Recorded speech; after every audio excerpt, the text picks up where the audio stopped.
Today we will be looking at the top 5 kingdoms in Europe. At number 5 we got Spain. The Spanish Empire was at its peak between 1521 and 1643. This time is known as the Golden Age of Spain. The Spanish Empire consisted of many overseas territories from North and South America and even the Caribbean. This gave them the edge over their European counterparts that didn't have access to the territories, which made them immensely wealthy. Due to a failing tax system and the plague being bad at the time, the Spanish started to go downhill. This all culminated in the War of Secession, where the king didn't produce any children, so there was no one to take the throne when he died. This was a brutal war which left Spain devastated. At the number 4 spot, we got Sweden. The problem for Sweden was the increasing rivalries between their neighbors for ports and such others like that. Sweden faced pushback from Russia and Peter the Great for the port in what would later become St. Petersburg. As you could imagine, this led to an inevitable war where the Sweden's 1 million population was put up against the 12 million of Russia, and it was not looking good for the Swedes. But they put up a good fight.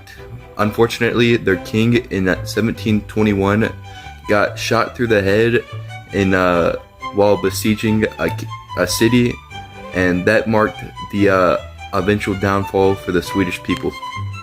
If you want to learn more about the Great Northern War, I suggest watching this video by Extra History. It's really insightful. Now, while I was hesitant to put them on this list, I do believe that they were the third most impactful European nation. Number 3, Germany. Ever be, just because of the social and political change after. That's why I put them on this list. Now let's get back to the video. At the end of World War II, Germany was not a great place to be. It had a lot of money issues, and morally it was not the best because of all the veterans that were there. These hard times led to extremist ideas taking over, which led to the Nazi Party and the empowerment of Hitler. These extremist ideas led to one of the worst things human culture has ever done, with the imprisonment and then killing of the Jews. So, yeah. But I would like to talk about the social change that happened after because of what happened to the Jews, like the implementation of the Marshall Plan to not just make the country pay taxes and have those bad extremist ideas happen again, but actually help the country rebuild and not get that to happen, as well as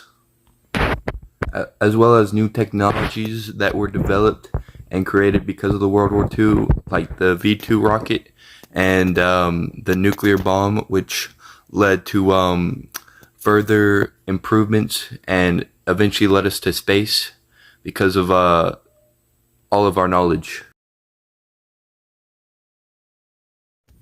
While many people think of England at the height of its power in the 17th or 1800s, it actually reached it number 2 in 1815 England, after defeating the Napoleon and France, because they became the only superpower in Europe. England reached its height in land after they defeated Germany in World War I and they took their colonies in Africa. At this point, they controlled 23% of the world's surface. So like anywhere you can live, 23% of it was English. In 1919, 440 million people lived under English control. At the time, that was a quarter of the world's total population. If you count wealth just by money and gold alone, England might have not been the most wealthy, but if you count it by natural resources and the amount of people, England in 1919 might have been the wealthiest country to ever exist, just based off resources alone. While there are many years of French history to look at, for the most powerful part, Me personally, I think revolutionary France, Number 1, pre and France. post, was the most powerful France there was. Firstly, pre-revolutionary France helped America fight off the British, and this in turn inspired the French common people to fight back against the French like kings and stuff, which caused the revolution. So there's that. Plus, you got Napoleon, which I'm a little biased because Napoleon is probably my favorite European leader, but I really do think he's one of the most influential leaders of that time and probably in history.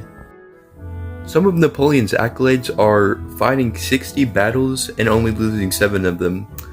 The only reason he did lose and have to retreat was because he made it to Moscow and he got trapped there, and the retreat was extremely deadly for the French soldiers because they weren't properly equipped, and that's eventually what led to his downfall.